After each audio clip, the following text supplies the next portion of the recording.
You put them all in the same tier. Of course, you did rank them. Yeah. But some of our homies want to know exactly how close they were. Yeah. Nigel Bryant says this to you. Who is closer?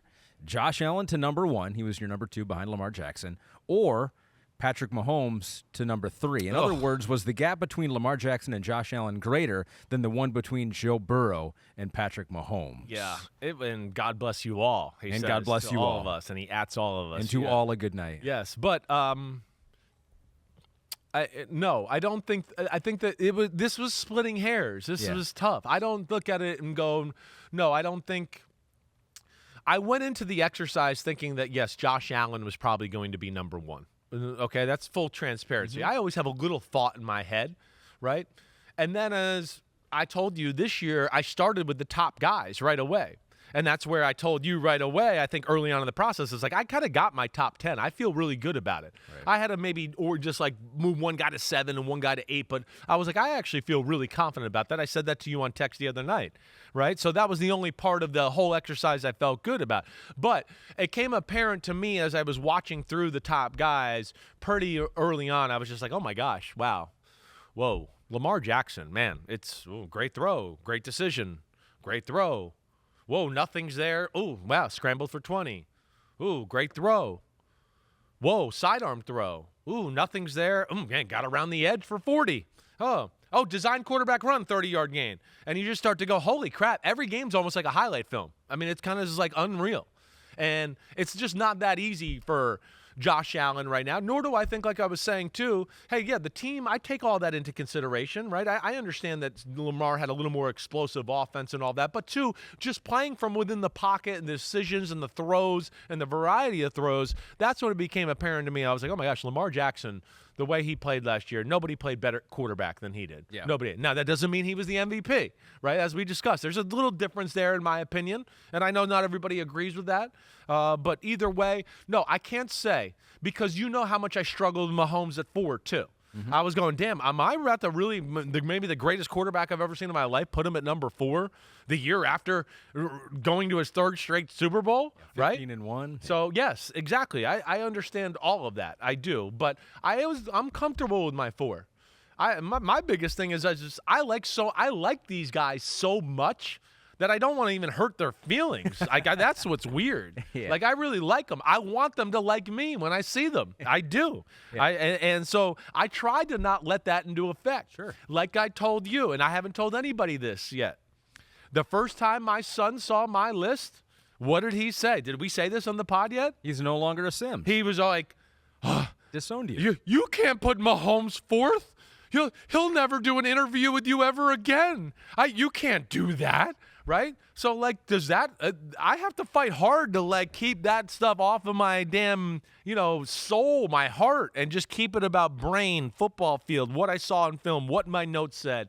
And so it was very close between all of them. But no, I would not say the gap was any bigger between Lamar and Josh Allen as compared to Burrow and Mahomes. It was literally like, Lamar, okay, Allen's a tick under him. Oh, my gosh, is Burrow equal to Allen? I don't know. Okay, he's a tick under him. Oh, my gosh, okay, this wasn't the greatest year for Mahomes. He's just a tick under Burrow. Yeah, it's all that's kind of how I felt, right. We got to do it like Sports Illustrated does it, right? They have a different cover depending on where you live. Oh, yeah, you're right, so right. you could in Kansas City. Or ESPN Magazine had that for a while. There you go. Right, which I got to be on that a few times. Did right? you? Yeah. At Texas, like the South version was me on the cover of the Longhorn, but like up in the Northwest, it was Joey Harrington, right? Up in Oregon, or somebody for Ken Dorsey down in Miami for the Southeast or maybe the eastern part of the country. Oh yeah, you're right. I needed to do that. Right? Of all the things, and it was like one time when I was living in Virginia, they had this most eligible bachelor list or whatever. I made it one year when I was there. Yeah, doing local news there. Yeah, I was one of the 25 people. I was on a cover of a magazine. Most eligible bachelors. Yeah, exactly. Wow, look at like some charity auction too, where you auction off a date. Oh, they damn! Went full bore with that whole thing.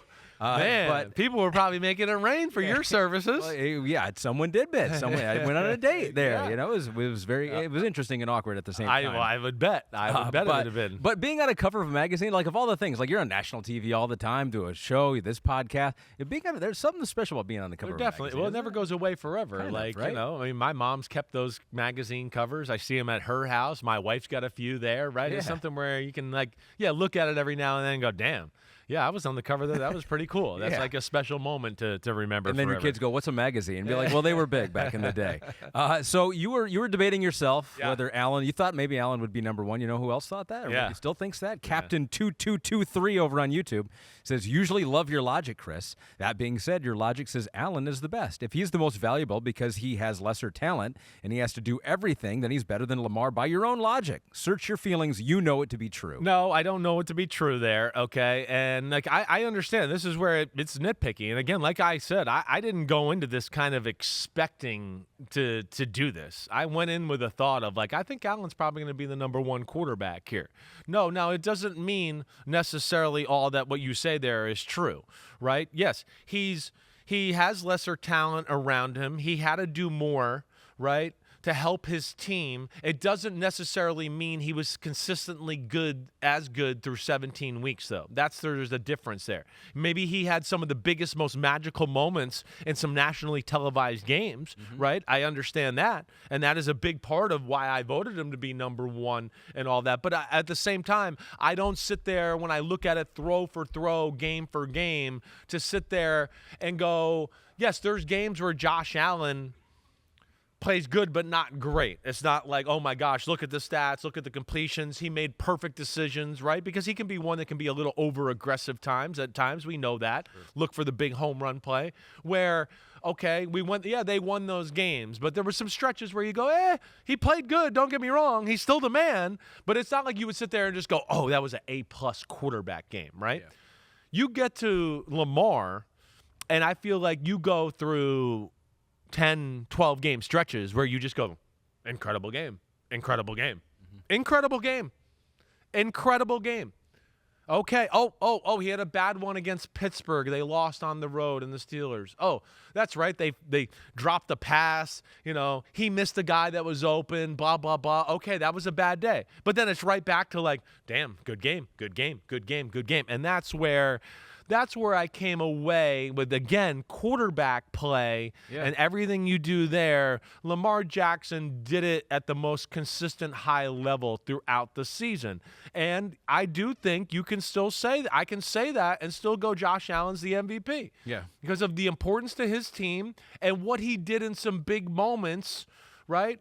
And not necessarily all those defenses were awesome that he was playing, but they were big moments, and he took advantage of them. And it was a stretch of the year where I think he had more value, than maybe any other player in their league to their team. Yes. Than anybody else. But it does not mean quarterback play there. I'm with you. Does that make sense, sir? 100%. It's always the argument that I make with a lot of people with baseball. Right. When you're voting for MVP there or you're doing player evaluation, you talk to the analytics people and they say, don't look at RBIs because RBIs just means you came up in an opportunity to knock in a run. Sure. If you're doing player evaluation, you don't want to look at RBIs because someone may have had more opportunities. I was like, that's totally fair. And this is what you're doing is player evaluation for your list. But when you're looking at MVP or who affected a game, the guy who knocked in the run, it might have been, another guy might have been able to do it, but this guy did it, and he was up at the plate when it happened, and at last I checked, we keep score in games, and so if you are the guy that knocked in the runs, at least in that context, RBI still matter. That was a great way to explain it. That was a very good analogy. I wish I would have thought that of myself. Well, you can use it.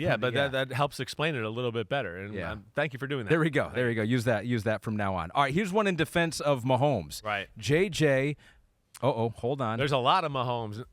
There's a lot of Mahomes. There's a lot of Mahomes. Yes. What is that? What do you mean? Well, there's a lot of things on social media defending Mahomes, you're right. And we definitely have a lot to answer here with this, and like a lot of people want to know why he's for, and all these reasons that we're going to have to get into, and we'll break it down right now. Yes, you and Matt remind me of that. Yes, you're right. This did flood this is what we kept you away from. Yeah. Because of course, right? It seems crazy. Right. Patrick Mahomes, of all people, you, the number one Patrick Mahomes advocate I hope throughout that's your entire life. I want to reach out to people a little bit and go like, are you kidding me? Like what that, like, you think I'm doing this to the guy that I always kind of say is like my favorite guy, my favorite player to watch. I think he may be the greatest quarterback of all time. Yeah. I made a name for myself in this business because I said he should be the number one pick as soon as I evaluated him in the draft, and it came true that he looked like he should be the number one pick. So I'm not doing this for any other reason to stay strictly to football, and I love Mahomes. So I hope everybody can appreciate my hard work and my ability to kind kind of take the personal stuff out of the mix here when it comes to evaluating these guys. No, I don't think everyone does appreciate I know that. they don't. By reading your comments, this is like when Hulk Hogan joined NWO. Remember that? And wrestling. You've made the heel turn. Maybe Mahomes. This comes from JJ Bongo 4614. Maybe Mahomes wasn't his best, but his number one and number two receivers were out almost all year. Yep. They lost their number one running back, and he still managed to get to the Super Bowl and outplay the Golden Boy, Josh Allen. I think we have to put that into perspective also. I understand that, and there's a lot of valid points there, certainly. And, I also kind of take 2 years I take 2 years a little bit into account, a little bit, like the past 2 years. It's not always just about last year and everything that way. And so, like, I use it as an accumulation of right now, right now can't just always be just last year. Like, if you were the best quarterback last year and the 3 years before that, you were like number 8, 9, and 10, I don't know if I'm going to definitely put you at number one that year. Mm-hmm. It's been like, well, I don't know if I could say the best. He had the great year that year, but the other years he doesn't average out to be in the top 3 or 4, right? So can I say he's the best? Those are the things I got to mentally juggle a little bit here too. And I told you I went back and watched some of last year, right? Even going back and watching Lamar last year, just going, wow, that year was good, but he wasn't what he was in the pocket throwing this year. And some of that stuff. Jalen Hurts we talked about. Last year I thought he made, the year they didn't go to the Super Bowl, he made a lot more impressive throws and reads and things like that in the pocket than he did this past year going to the Super Bowl, okay? So there's more that goes into it. And so even going back to 2 years ago a little bit with Mahomes, okay, all those guys, the receivers were there, everybody was there. They haven't played high-functioning, awesome offensive football here for a little bit. That's what I'm saying. So that's where we're at here. And I understand still that those guys are missing, and I take that into account. You know me, I'm not one that just goes, oh, incomplete pass, negative on the quarterback. If nobody's open and there's nowhere to go, I don't put that on the quarterback, right? Now, I'll give you a lot of credit if you do make something happen and nobody's there, nobody's open, oh my gosh, it's pass protection, and you still make something happen, which is Lamar Jackson to a T a lot right now, okay? So that's where you get into that. Now, I know he goes to the Super Bowl, and I know he beat Josh Allen, and I have a lot of people that I saw about playoffs. All right, let's read those and right all now. that. Let's go into that a little time bit. To shine. Right. I'll read all of these, and then you can kind of respond at the end of it. Cool. This is Caleb Hawkeye says to you, number 4 has ended the season ahead of number 1, and number 3 straight years, but okay. Derek Q says, I'm sorry, I get the regular season numbers and everything he does there, but this is which quarterback you want to win a Super Bowl, though, and Lamar just doesn't perform the same in the playoffs. You said that on the podcast when we did it. Yeah. Eyeball test, and numbers just isn't the same in the guy's biggest moments. That matters the most. And BN says, in your rankings, how much do playoff performances supersede regular season, if at all? And so the pushback here is that the whole reason you do this is which quarterback would you want to win a Super Bowl on your team in 2025? Go through the regular season, get your team through the playoffs, win the whole thing. And so the pushback by these and many others were that I don't know that you're evaluating or factoring in what Mahomes has done in the playoffs enough. I know, and I am. That's what I can tell you. And what I would really go back to a lot of people in a lot of ways, and this goes back to my overall theme a little bit. He's mastered winning. He's an all-time great. He's awesome. He does all these things special. But also within that, too, what I want to go back to challenge people with that is, okay, the Super Bowl was not very good. All right, we got that. What game are we looking at statistically the last 2 years in the playoffs to just go, oh my gosh, he blew it out. We're not paying attention here. We're not paying attention. And what I would tell you in a lot of these cases, again, and I'm not, I love Mahomes, is I'm just saying the way he played and the stuff he did in that game, too, did not necessarily always conduct itself as awesome quarterback play. Because a little bit, the way the team plays, the defense, they weren't extremely efficient all the time in all playoff games. I mean, I think his best game over the last 2 years, as far as the playoffs are concerned, would be the Super Bowl against the 49ers, right? That would be it. And we know a lot of those stats and yards and everything came on the last 3 drives of the game. They really did. And that's where he's clutch, and he's maybe the clutchest quarterback we've ever seen. But I do take the playoffs into consideration and all that. And I don't think it's always fair to compare that way. I don't. Again, I know we've gotten into the quarterbacks are the winning is part of the team record, but I think we've got a little like a part of the quarterback stat book, I should say. I think we've got a little too overboard with that. I do. We give a little too much credit there all the time to the quarterback. And my point here is what I'm trying to say is just that, hey, the Ravens AFC Championship game 2 years ago. I mean, yeah, they won 17-10. To me, Mahomes was really good that day. Don't get me wrong, but I'm not 241 yards, 1 touchdown. Oh my gosh, oh my gosh, no. The plays I remember is, we stripped Lamar Jackson, the Kansas City Chiefs defense. Oh, we hit Zay Flowers. He's about to score a touchdown, and he fumbled on the 1 yard line, and we stopped them from scoring a touchdown. Right. We stripped Zay Flowers down the field at one point when he caught a big pass and made somebody miss and do all that. So, what I'm trying to say here is he's awesome, but he's had the luxury of a team around him that allows him maybe not to have to play to the level of Josh Allen or Burrow or Lamar all the time. And that's where that's hard. And maybe I'm wrong. I'm not telling you I'm right here. I'm just telling you about what I think and what I see from the quarterback play. I'm not arguing that he's not the clutchest guy in football. I get that too. But I would say there's been a lot of games in the last 2 years where I could go to Mahomes and go, listen, if Josh Allen or Burrow played like this and played this style, they would have no chance of winning the game. None. No chance. They can't do that. They can't just go, it's a throwaway first down. Let me just throw it out there. He's kind of double covered, but maybe he makes a miraculous play. Mm-hmm. They don't have the luxury of that. Or just going, damn, it's third down. We're down by 7. But my defense will keep us in it. Nobody's open on third down. I'll throw it away. We'll punt away. They don't have the luxury of that stuff either. And that's where I think we have to take this into account a little bit. And that's where I do get a little sick of all the times winning going to the quarterback, just time after time after time after time. There's got to be a little more balance. And there was more balance when we grew up, if you remember. It wasn't so like I said yesterday, Phil Simms won the Super Bowl. He's better than John Elway, Dan Marino, and Joe Montana. Yeah.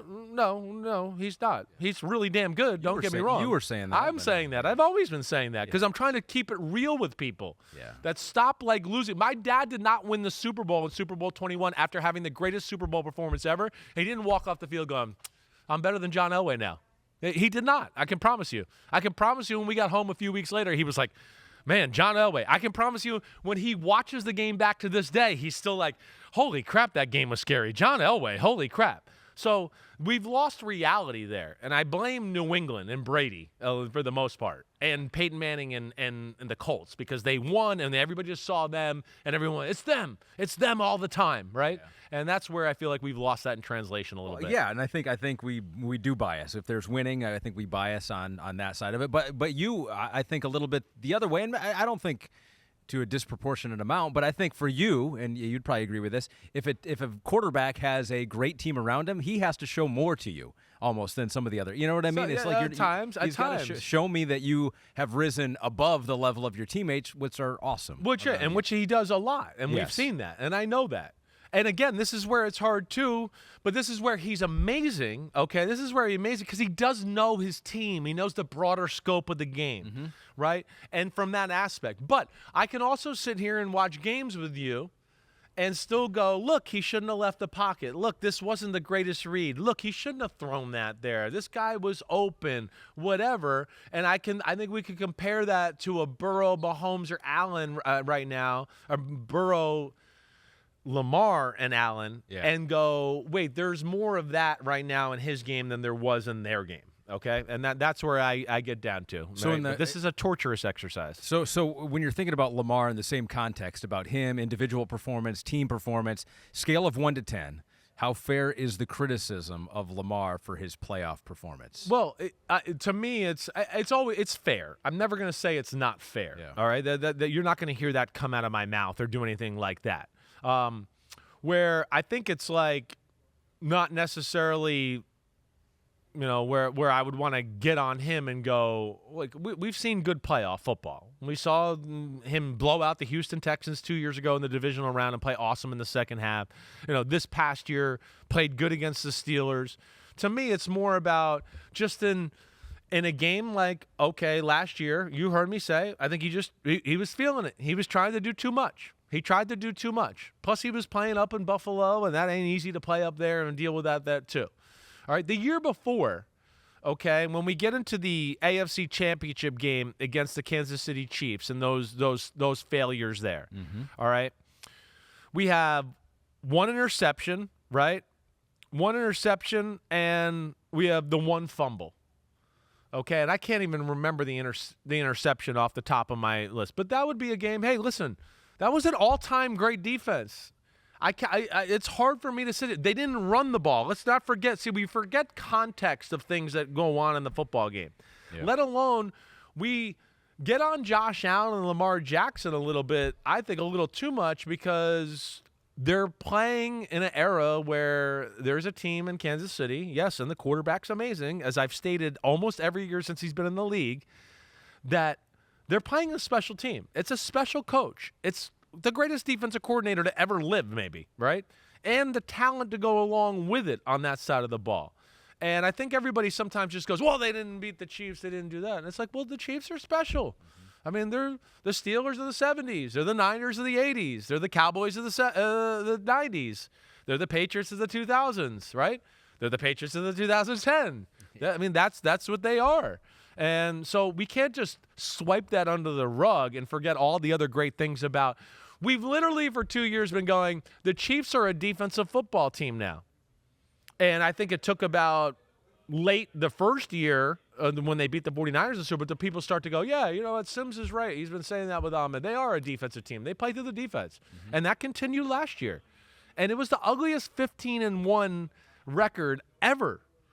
I mean, no blowouts, no domination wins, win by the skin of your teeth, win by shamrocks up your ass, right? Which almost made it more which is amazing. But I would just go, if you go through the 15-1 teams in the history of the sport, right? More dominant. Definitely. Yeah. I mean, you get back to the 85 Bears, the 84 Niners, teams like that, the Carolina Panthers in 2015. I mean, they whooped the shit out of teams, right? Yeah. All right, we got one more here I want to get. Yeah. I'm interested to hear what you have to say about this. Yeah. This one comes from Lee Eisen. He goes, how low would we have to go on the Simms pyramid to get to a quarterback who wouldn't have won a Super Bowl on the Eagles? So you had Jalen Hurts at number 10. Yeah. So clearly we got to go below that. Yeah. Now, I will say, if we were to replay the season again, there are situations where Jalen Hurts does not win the Super Bowl with the Eagles. So it's possible for any of these quarterbacks not to win a Super Bowl with the Eagles. Yeah. But for the purposes of this exercise, who would you say I really don't have faith that with that Eagles roster that they would have won the Super Bowl? I mean, I get to some of those rookies there, and I think a little bit of like. So what are we thinking? Like Bo Nick? Are we thinking Aaron Rodgers at what? Would you have him? 14? Yeah, a little higher. 14. I think you're right there. I feel like they would have been okay. Here it is there. Okay. I feel like they would have been okay with Aaron Rodgers, Jared Goff. I think they could have won the Super Bowl with Kyler Murray.